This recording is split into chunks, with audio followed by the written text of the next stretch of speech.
नमस्कार दोस्तों, आप देख रहे हैं आई ऑफ ट्रुथ और मैं हूं आपके साथ अनु जैन रोहतगी। जिस तरह से पश्चिम बंगाल में घटनाक्रम चल रहा है उसको देखकर लगता है कि विपक्षी एकता में जो पश्चिम बंगाल के चुनाव है, पंचायती चुनाव जो जुलाई में होने वाले हैं, विपक्षी एकता में ये चुनाव कहीं ना कहीं बहुत बड़ी बाधा बन सकते हैं। जी हां, पटना में भी हाल ही में विपक्षी दलों की बैठक हुई। वहां पर ममता बनर्जी, राहुल गांधी और तमाम नेताओं ने वहां पर भाग लिया और आपस में बातचीत हुई और मोदी सरकार के खिलाफ एकजुट होने की बात भी करी। लेकिन पश्चिम बंगाल लौटते ही ममता बनर्जी ने कांग्रेस और सीपीएम पर सीधा आरोप लगा दिया कि वो भाजपा के साथ मिलकर काम कर रही है, भाजपा के लिए काम कर रही है और टीएमसी के विरुद्ध वोट काट रही है। और इसको लेकर जो टीएमसी है और कांग्रेस है वो आमने सामने हो गई है।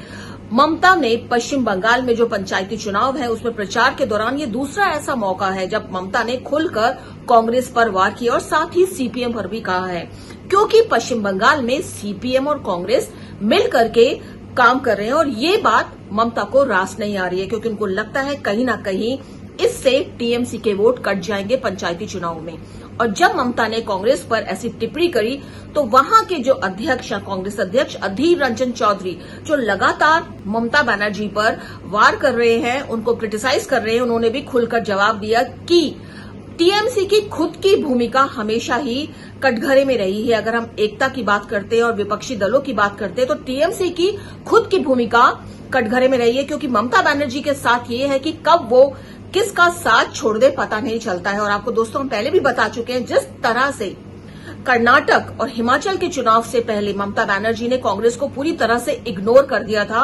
और बड़े बड़े मंचों पर ममता बनर्जी ने खुलकर कांग्रेस की बुराई की थी और यहां तक कह दिया था कि कांग्रेस के बिना भी विपक्ष चल सकता है। और अब यही बात सामने आ रही है। अभी हाल ही में पटना में विपक्षी दलों की बैठक हुई और बंगाल पहुंचते ही ममता बनर्जी का रुख बिल्कुल बदल गया और जाहिर सी बात है वो बंगाल में अपनी गद्दी नहीं छोड़ना चाहती हैं। और सीपीएम ने भी कटाक्ष किया है ममता बनर्जी पर। उनका कहना है कि हमारे चुनाव के तरीकों पर ममता बनर्जी को टीका टिप्पणी नहीं करनी चाहिए। तो ये हाल है विपक्षी दलों की एकता का। आपको बता दें दोस्तों, इस समय 4 ऐसे राज्य हैं जहां पर कहीं ना कहीं लगता है कि वहां पर होने वाले चुनाव और वहां पे जो एक्टिविटीज हो रही हैं उससे विपक्षी एकता को बहुत बड़ा खतरा है। इसमें सबसे पहले पश्चिम बंगाल में जो पंचायती चुनाव जुलाई में होने वाले हैं उसको लेकर टीएमसी और कांग्रेस और सीपीएम बिल्कुल आमने सामने खड़ी हुई है, एक दूसरे पर लगातार वार कर रहे हैं। दूसरा, हम तेलंगाना की बात करते हैं। हाल ही में तेलंगाना के पूर्व सांसद, मंत्रियों समेत 35 लोगों ने कांग्रेस ज्वाइन कर लिया और इससे बीआरएस को एक बहुत बड़ा झटका लगा। और यहां पर बीआरएस और कांग्रेस जो पहले ही जिसमें मनमुटाव चल रहा था और दोनों ही एक दूसरे की बुराइयां कर रहे थे, इस घटना के बाद एक बार फिर बीआरएस और कांग्रेस के बीच एक जो दूरी है वो और ज्यादा बढ़ गई है। केसी राव वहां पे पहले ही जो विपक्षी दलों से एकता थी उससे अपनी दूरी बनाए हुए थे, लेकिन इस घटनाक्रम के बाद क्योंकि तेलंगाना में कांग्रेस अपनी पैठ मजबूत कर रही है और तेलंगाना में जो शर्मिला की पार्टी है, जो तेलंगाना में केसीआर के अगेंस्ट बोलती है जा रही है, उसको लेकर कांग्रेस चाह रही है कि शर्मिला की पार्टी के साथ कांग्रेस का गठबंधन हो जाए। हाल ही में जो 35 सांसद रह चुके, पूर्व मुख्यमंत्री रह चुके तेलंगाना में, उन्होंने पूर्व जो मंत्री है उन्होंने कांग्रेस को ज्वाइन कर लिया और इससे केसीआर और कांग्रेस भी बिल्कुल आमने सामने खड़ी हो गई है। और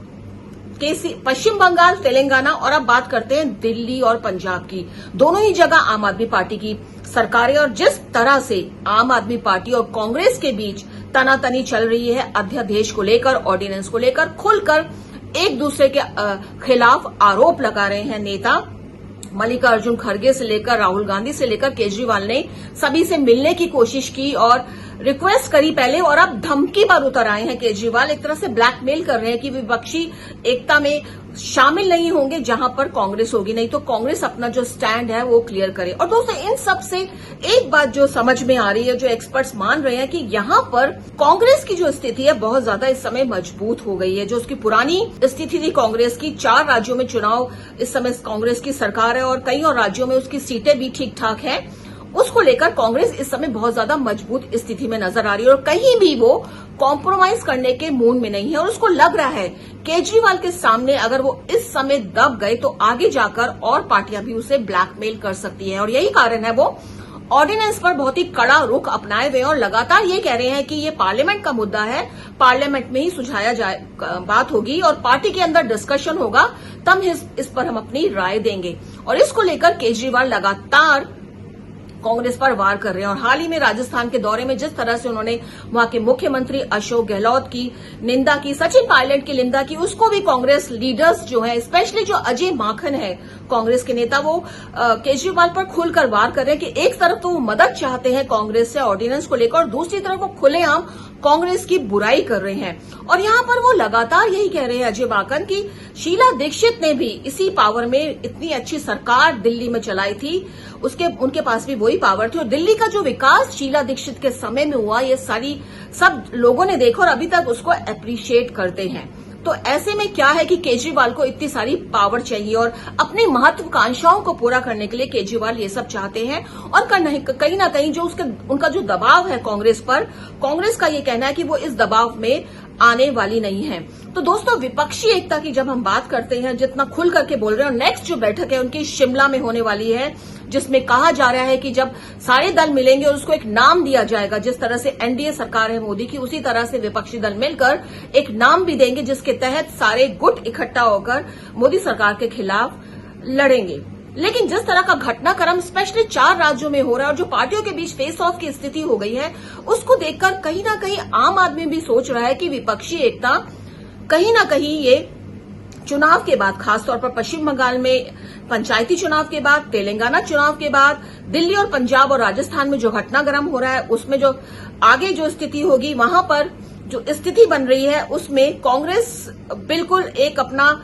स्ट्रांग पक्ष लेके सामने खड़ी है और जिस तरह से लग रहा है कि कांग्रेस को इस समय कोई चिंता नहीं है कि कोई उसका साथ दे या ना दे, विपक्षी दल उससे मिले या ना मिले, वो अकेले ही चुनाव लड़ सकती है। वो इस स्थिति में पहुंच गई है जैसा कि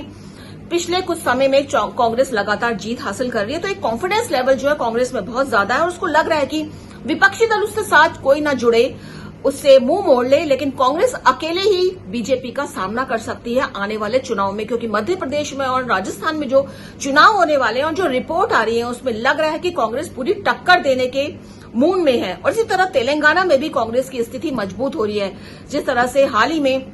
बीआरएस के इतने सारे पुराने सांसद और मंत्री कांग्रेस में पहुंच गए हैं, उससे कांग्रेस में एक और मजबूती आ गई और ऐसे में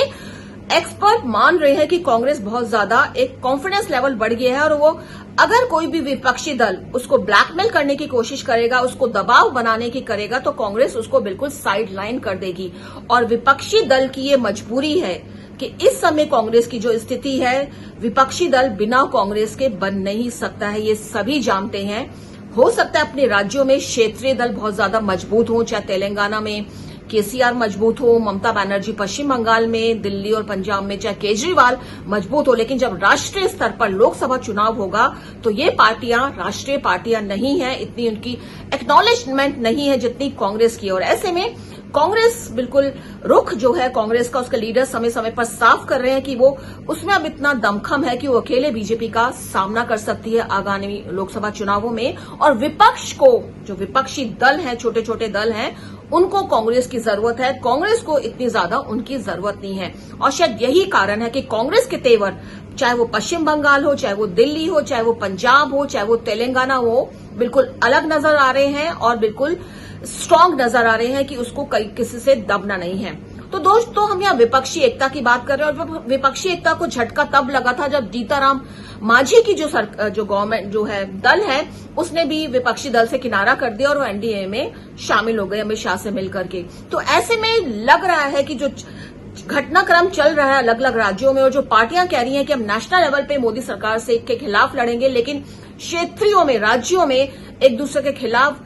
जो उनके वार हैं, जो कटाक्ष हैं, वो कम नहीं हो रहे हैं, जो मतभेद हैं लगातार बढ़ रहे हैं। और सवाल यही पैदा होता है कि जब राज्यों में इतने ज्यादा मतभेद हो जाएंगी तो क्या, जब ये दल इकट्ठे होंगे राष्ट्रीय स्तर पर, तो क्या इनमें एक साझा प्रोग्राम की बात कर रहे हैं कि हम एक प्रोग्राम बनाएंगे, एक नाम देंगे, वो संभव हो पाएगा? खैर, ये तो आने वाला वक्त ही बताएगा कि इस विपक्षी दल एकता का क्या होता है। दोस्तों, उम्मीद है हमारा ये प्रोग्राम आपको पसंद आता होगा। कोशिश करते हैं कि राजनीतिक जो गतिविधियां चल रही हैं देश भर में रोजाना की, उसके बारे में उसका आकलन करें और चर्चा करें आपके साथ। और हमारा चैनल आप देखिए, क्योंकि ये आपको देता है सही और सटीक खबर। हमारे चैनल आई ऑफ ट्रुथ को सब्सक्राइब कीजिए यूट्यूब पर, इसे फॉलो कीजिए फेसबुक पर, इंस्टाग्राम पर, ट्विटर पर और कू पर। हमारे चैनल के बारे में फीडबैक देने के लिए हमें मेल कीजिए ioftruth.6@gmail.com पर।